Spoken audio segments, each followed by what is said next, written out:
Hello friends, this is Upendra Singh. Welcome to my YouTube channel real time Upendra Singh.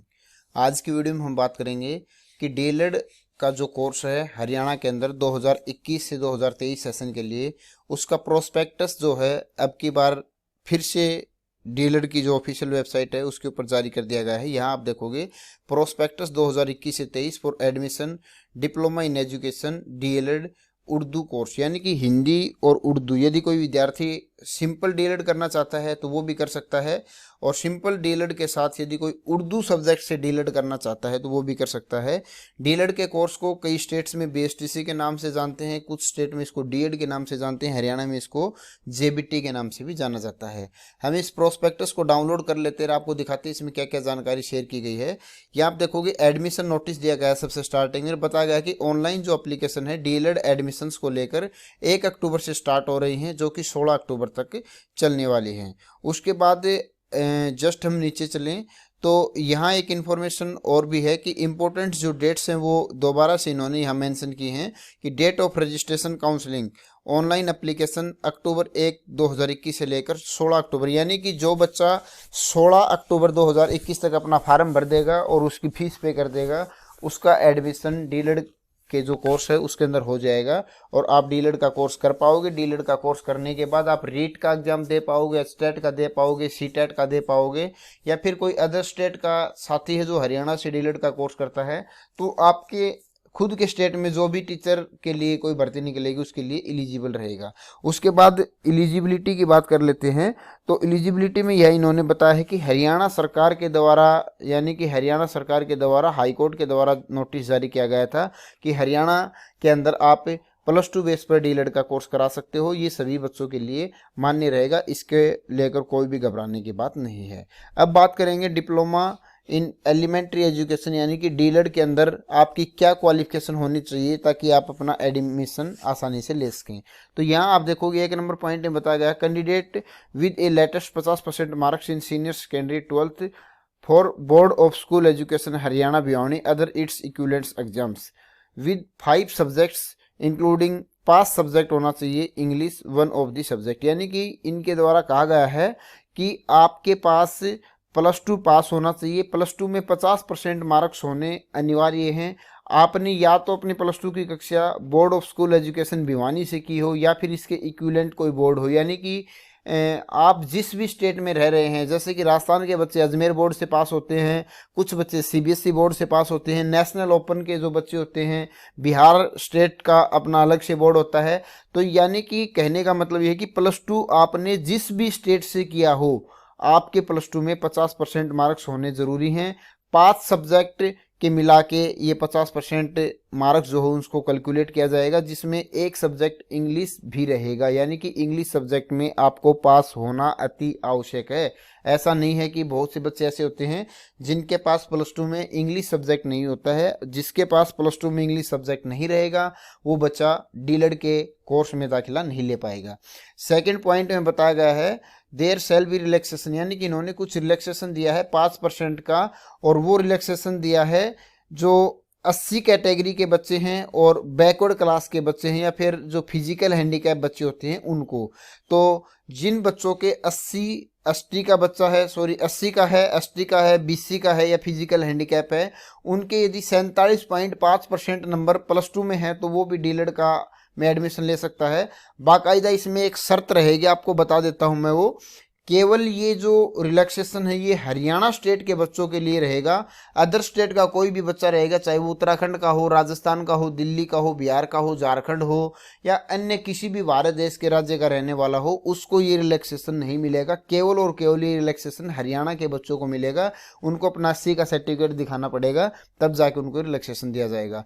उसके बाद इनके द्वारा कहा गया मैट्रिक के अंदर हिंदी या संस्कृत में से एक सब्जेक्ट भी होना अनिवार्य है।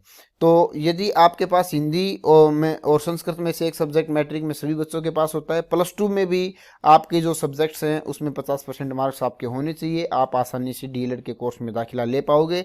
एजुकेशन की बात करें तो यही एक क्राइटेरिया है।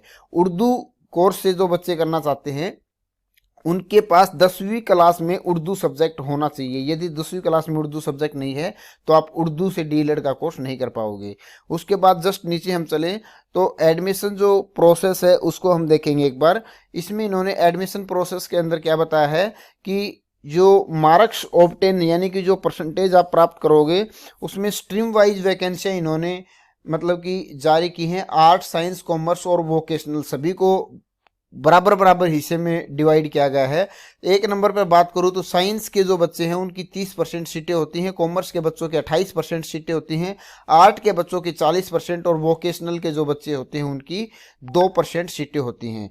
नीचे नोट दिया गया है, नोट में भी कुछ जानकारी इन्होंने आप लोगों के लिए शेयर की है। नोट में बताया गया है 15% सीट रिजर्व होती है आउटसाइड हरियाणा कैंडिडेट, यानी कि जो हरियाणा से बाहर के कैंडिडेट हैं उनका एक क्वेश्चन होता है कि क्या सर हम हरियाणा से डीएलएड का कोर्स कर सकते हैं, हमारे स्टेट में एलिजिबल रहेगा। साथियों आप देखोगे नोट के अंदर बिल्कुल बारीकी से दिया गया है कि हरियाणा में यदि जितनी भी सीटें हैं उनमें से 15% सीट अदर स्टेट के लिए यहाँ दी गई हैं, अदर स्टेट के लिए रिजर्व की गई हैं। 15% का मतलब होता है कि यदि हरियाणा में 100 सीटें हैं तो 85 सीटों पर हरियाणा के बच्चे इंक्लूड रहेंगे और जो बची हुई 15 सीटें रहेंगी उनमें अदर स्टेट के बच्चे इंक्लूड होंगे। वो उत्तराखंड के भी हो सकते हैं, राजस्थान के हो सकते हैं, बिहार के हो सकते हैं, दिल्ली के हो सकते हैं, कहीं के भी 15 बच्चे हो सकते हैं। यदि हरियाणा में टोटल सीटों की संख्या 1000 है तो 85 850 जो बच्चे हैं वो रहेंगे हरियाणा के और बचे हुए जो बच्चे रहेंगे 150 बच्चे वो रहेंगे अदर स्टेट के। इस प्रकार 15% सीटों को इन्होंने डिवाइड किया है। उसके बाद इन्होंने एक बात और कही है, if the seat of outside Haryana, यानी कि जो हरियाणा के बाहर के जो बच्चे रहते हैं यानी कि जो हरियाणा के बच्चे हैं और यदि वो दाखिला नहीं लेते हैं तो ओपन काउंसलिंग के अंदर जो वैकेंट सीटें रहेंगी उनमें अदर स्टेट के जो बच्चे होते हैं उनको भी इंक्लूड किया जाएगा। उसके बाद इन्होंने नीचे थोड़ा सा और भी डिसिप्लिन किया है कि भाई जैसे कि साइंस स्ट्रीम की 30% सीटें हैं और यदि बाई चांस साइंस के बच्चे 30% नहीं होते हैं, जैसे कि साइंस के 20% बच्चे होते हैं, तो बची हुई सीटों का क्या करें। तो ये देखो ये कह रहा है कि साइंस स्ट्रीम के जो बच्चे हैं यदि वो सीमित संख्या में नहीं मिलते हैं तो उन सीटों को कॉमर्स की तरफ बढ़ा दिया जाएगा, कॉमर्स स्ट्रीम की तरफ बढ़ा दिया जाएगा। यानी कि फॉर एग्जांपल बताना चाहूँगा, साइंस में यदि 20% सीटें हैं, साइंस में 30% सीटें हैं, 20% सीटें भरती हैं, 10% सीटें खाली रहती हैं तो उसको कन्वर्ट कर दिया जाएगा कॉमर्स की तरफ और वो कॉमर्स की जो 28% सीटें हैं उनको 38% सीटों के हिसाब से कैलकुलेट कर लिया जाएगा। नीचे इन्होंने दोबारा फिर से कहा है कि 3 नंबर पॉइंट में साइंस, कॉमर्स और वोकेशनल में यदि सीट बाकी रहती है तो उसको आर्ट के बच्चों की तरफ कन्वर्ट कर दिया जाएगा। यानी कि साइंस और कॉमर्स में सीटें खाली रहेंगी तो उसको आर्ट की तरफ कन्वर्ट कर दिया जाएगा और आर्ट में यदि सीटें खाली रहेंगी तो उसको फिर वोकेशनल एजुकेशन की तरफ कन्वर्ट कर दिया जाएगा। कहने की बात यह है कि ये सीटें जरूर दिखाई गई हैं, बट यदि इनमें से किसी भी स्ट्रीम में कोई भी सीट खाली रहती है तो उसको आर्ट में, कॉमर्स में, वोकेशनल में या साइंस में किसी भी साइड में इसको कन्वर्ट किया जा सकता है। जस्ट नीचे चलेंगे, स्ट्रीम सब्जेक्ट्स की जानकारी दे रखी है। साइंस का कोई स्टूडेंट है यानी कि प्लस 2 आपने साइंस में से कर रखी है तो इंग्लिश आपके पास कंपलसरी सब्जेक्ट होना चाहिए और उसके बाद physics, chemistry, math, bio 3 subject आपके पास होना चाहिए। 1 सब्जेक्ट एक कोई भी और हो सकता है। कॉमर्स में भी सब्जेक्ट दिखाए गए हैं, बिजनेस स्टडी, अकाउंटेंसी होनी चाहिए, मैथ, इकोनॉमिक्स होना चाहिए, इनमें से 3 सब्जेक्ट होनी चाहिए। इंग्लिश सभी के लिए कंपलसरी है और आर्ट के बच्चों के पास भी इसी प्रकार से इंग्लिश कंपलसरी है, बाकी आपके पास 4 सब्जेक्ट कोई भी हो सकते हैं। वोकेशनल के बारे में भी जानकारी इन्होंने शेयर की है। 4 नंबर पॉइंट जो है वो वोकेशनल के बच्चों के लिए है, आप चाहो तो इसको पढ़ सकते हो, आपके लिए यदि ये जरूरी है तो। जस्ट नीचे हम चलेंगे तो यहाँ इन्होंने 80 कैटेगरी के बच्चों के लिए भी सीट रिजर्व की हैं और सीटें खाली रहती हैं तो उनको जर्नल की तरफ कन्वर्ट कर दिया जाएगा। जस्ट हम नीचे चलेंगे और आपको मैं शेड्यूल दिखाना चाहूँगा कि अब ये काउंसलिंग किस प्रकार से चल रही है, कब तक फार्म भरा जाएगा। यहाँ आप देखोगे जस्ट नीचे तो ऑनलाइन रजिस्ट्रेशन है 1 तारीख से लेकर 16/10/2021 तक रहेगा। ऑफलाइन चालान यदि कोई बच्चा जमा कराना चाहता है तो 13-14 तारीख तक यदि आप चालान जमा कराते हो तो 16 तारीख तक अपने फार्म को कंप्लीट कर पाओगे, यानी कि काउंसलिंग में हिस्सा आप ले पाओगे। फर्स्ट राउंड यानी कि जब आप फार्म फिल कर देते हो तो फर्स्ट राउंड आपका जारी किया जाएगा, वो 19/10/2021 को आपकी लिस्ट आएगी और उसके बाद आपका जो अलॉटमेंट लेटर है, जो एडमिशन लेटर जो रहेगा वो जारी कर दिया जाएगा। 19 से 21 तारीख के बीच में आपको उसको डाउनलोड करके अपने कॉलेज में जाना है, कॉलेज को रिपोर्टिंग करनी है कि सर हम आपके कॉलेज में एडमिशन लेना चाहते हैं, हमें अलॉटमेंट लेटर जारी किया गया है। उसके बाद वहाँ आप दाखिला ले पाओगे और आपका एडमिशन कर लिया जाएगा। सेकंड राउंड फिर से चलेगा। जिन बच्चों का पहले राउंड में नाम नहीं आएगा उनको सेकंड राउंड के लिए इंतज़ार करना पड़ेगा। सेकंड राउंड में जो बच्चे रहेंगे उनको 25 तारीख को ऑप्शन चेंज करने का मौका दिया जाएगा और उसके बाद 26 से 28 तारीख के बीच आप अपना अलॉटमेंट लेटर डाउनलोड करके कॉलेज में जाके अपनी फीस जमा करा सकते हैं, अपने एडमिशन को कंफर्म करवा सकते हैं।